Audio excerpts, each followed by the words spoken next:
Fala aí pessoal, tudo bem com vocês?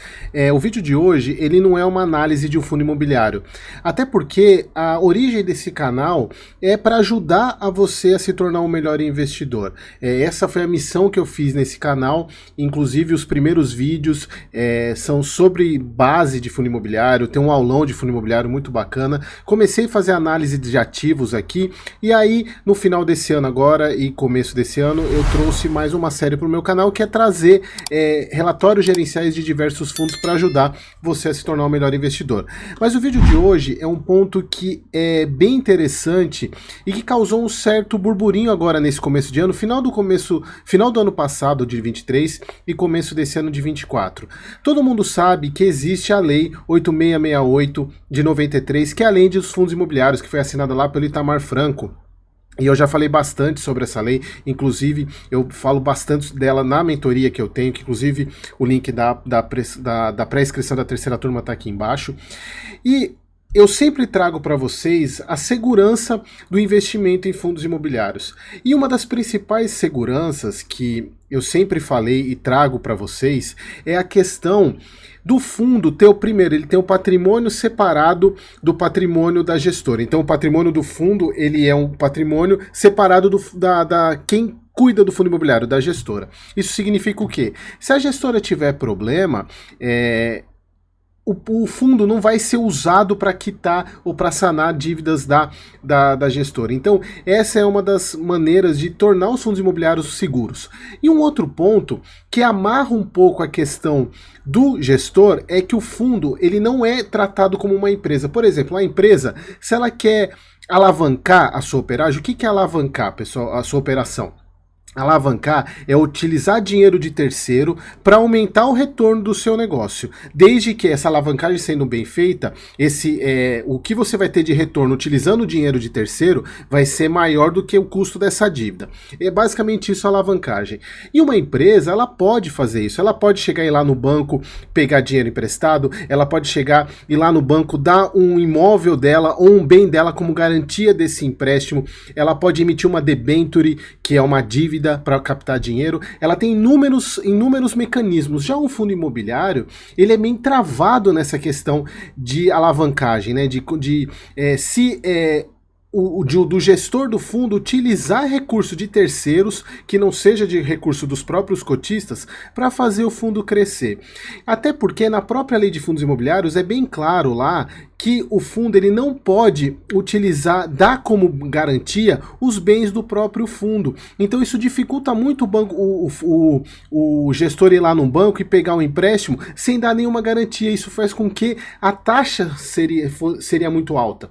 Normalmente, por isso que eu até uso o exemplo do fundo financiamento imobiliário. Quando você vai fazer o financiamento imobiliário, por que a taxa de juros do financiamento imobiliário é tão baixa comparada, por exemplo, com o empréstimo pessoal ou com juros do cartão de crédito? Porque no financiamento imobiliário, se você deixar de pagar a dívida, o que o banco faz? Ele te toma um apartamento, porque o próprio bem, apartamento, a casa ou o imóvel que você está usando para financiar, para fazer o financiamento, ele é a garantia do próprio empréstimo.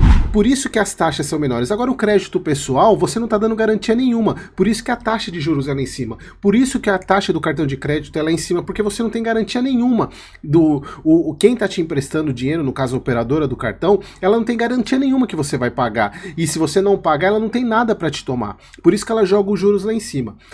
Só que a questão é a seguinte, então, esse é um dos pontos que sempre trouxeram essa questão de o fundo não pode se alavancar. Mas aí a gente vê diversos fundos que são alavancados. Aí você pode perguntar, mas Eric, como é que o fundo consegue se alavancar se ele não pode chegar lá e pegar um empréstimo num banco, se ele não pode dar nenhum bem dele como garantia? E aí que está o ponto. Tem até uma brincadeira que os próprios gestores, o gestor de fundo é brasileiro, e brasileiro sempre dá um jeitinho para uma coisa.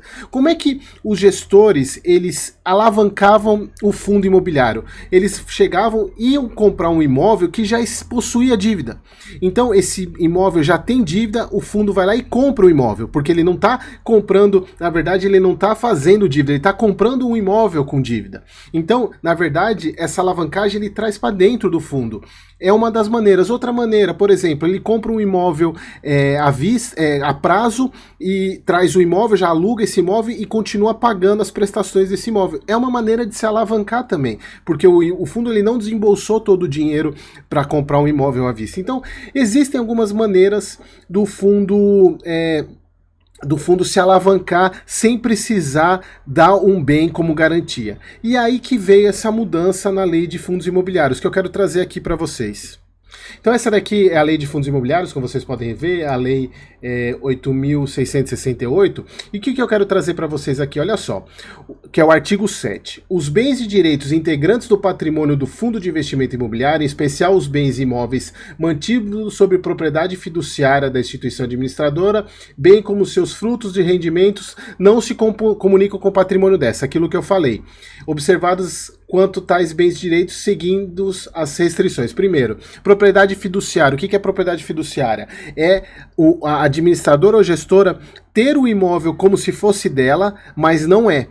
Ela cuida do imóvel, paga todas as taxas do imóvel, mas o imóvel é dos cotistas, obviamente que não está no CPF dos cotistas, está no CPF do fundo, mas quem é o dono do fundo? Os cotistas. Então, isso aqui é só para mostrar que ela não se mistura, né? Aquilo que eu falei para vocês.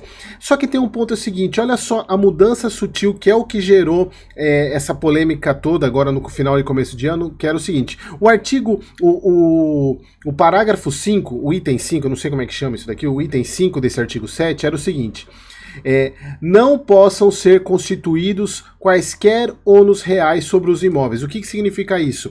O fundo imobiliário ele não poderia dar um imóvel seu como garantia. O que aconteceu e o que mudou, que foi mudança dessa lei 14.754 de 2000, foi publicada em dezembro do ano passado, logo ao mês, não faz nem um mês ainda que publicou. Não possam ser constituídos quaisquer ônus reais sobre os imóveis, exceto, essa é a parte nova, exceto para garantir as obrigações assumidas pelo fundo ou por seus cotistas. O que significa isso? E o que gerou, na verdade, isso? Muitas pessoas começaram a falar, pô, agora vai virar festa do caqui, vai virar festa da uva. Os gestores vão se alavancar porque agora eles podem dar o bem como garantia. E aí que está o grande ponto. Uma alavancagem bem feita, ela pode trazer muitos bons resultados, assim como uma alavancagem mal feita pode trazer prejuízos e muitos problemas. A questão é que eu vejo que eu sou mais prático do que emocional nesse caso. Na minha opinião, isso vem trazer um pouco mais de transparência, inclusive para você investidor, para você escolher os fundos com a melhor alavancagem, estudar melhor os fundos imobiliários. Por quê? Porque eu prefiro que o gestor ele tenha essa liberdade de trabalhar com o dinheiro, de poder fazer boas alavancagens, e eu, como analista, poder recomendar e indicar, inclusive para os meus alunos, os melhores fundos. E, por contrário, falar para não comprar determinado tipo de fundo que eu sei que a alavancagem pode dar problema. E aí tem um ponto também que é muito importante, que é a questão do momento que a gente está. Por quê? Não sei se vocês já financiaram imóvel. Deixa eu voltar aqui para mim. Eu não sei se vocês já financiaram algum imóvel. Quando a taxa de juros começa a cair, você pode chegar no banco e tentar renegociar sua taxa para baixo. Já, por exemplo, você, quando a taxa está subindo, simplesmente você mantém a taxa que você tem. Porque você vai lá no banco, aí o banco não quer mudar de taxa, não quer baixar a taxa para você. Você vai para outro banco, porque você pode fazer a portabilidade do seu financiamento. E aí você chega... Isso eu fiz muito quando eu comprei um apartamento financiado, e aí eu chegava no banco e falava, olha, a taxa de juros está mais baixa, vocês vão abaixar? Não, aí eu ia para outro banco, aí o banco falava, eu te baixo 2% da sua taxa. Aí eu levava para o banco de origem, eles iam lá e baixavam. Eu fiz isso umas 4 vezes já. Então, no cenário que a gente estava, de taxa de juros alta, não era vantajoso você fazer troca da taxa, porque a taxa de juros estava muito alta. Nesse momento que a gente começa a ter queda da taxa de juros, a alavancagem começa a se tornar bem interessante, porque o custo do dinheiro fica mais barato, e, por exemplo, o gestor vai lá, pega uma alavancagem IPCA mais 6. aí a taxa de juros cai, ele pode chegar lá e falar, não, eu quero renegociar, baixar para IPCA mais 5, IPCA mais 4. Se a taxa de... Aí ele chega no limite, por exemplo, IPCA mais 3. Aí volta o ciclo de alta, ele já está travado na IPCA mais 3, numa taxa baixa, na alavancagem, por exemplo, ou que seja no CDI. Então, eu vejo esse momento muito importante e, na minha visão, traz mais transparência, porque agora a gente vai poder, de fato, acompanhar e ver se a alavancagem que o fundo imobiliário está fazendo é boa. E um outro ponto que eu vejo que também vai facilitar é a rolagem de dívida. Rolagem de dívida, o que é a característica de uma rolagem de dívida? É você fazer uma nova dívida para pagar a dívida anterior que está vencendo. Uma dívida está vencendo, aí você faz uma nova dívida mais longa para poder pagar essa primeira. Com a lei anterior, com esse parágrafo anterior, o fundo não conseguia rolar essa dívida. Por quê? Por exemplo, ele comprou um imóvel já com uma dívida. E aí, se ele quisesse rolar essa dívida, ele não poderia, porque ele não poderia usar nenhum imóvel já dentro do fundo, do próprio fundo, para rolar essa dívida. Com essa alteração, agora ele vai poder rolar essa dívida. Ele vai poder, já tem uma dívida, ele vai poder utilizar um imóvel do fundo para rolar a dívida, pegar uma taxa mais barata, ou prorrogar o pagamento dessa dívida aí, fazer uma emissão, ou inúmeras outras características. Então, eu vejo esse ponto um pouco mais emocional, menos emocional, na verdade. O que eu vi de burburinho é muito mais emocional do que prático. E aí, o que isso traz também é que a partir de agora a gente já vai poder mudar esse nome e trazer o nome para de fato empréstimo. Porque como o fundo vai poder dar um imóvel dele como garantia, vai se tornar uma operação de empréstimo como é tradicionalmente, como uma empresa faz. Então, isso traz um pouco mais de transparência. Então, resumindo toda essa conversa, pessoal, é o seguinte.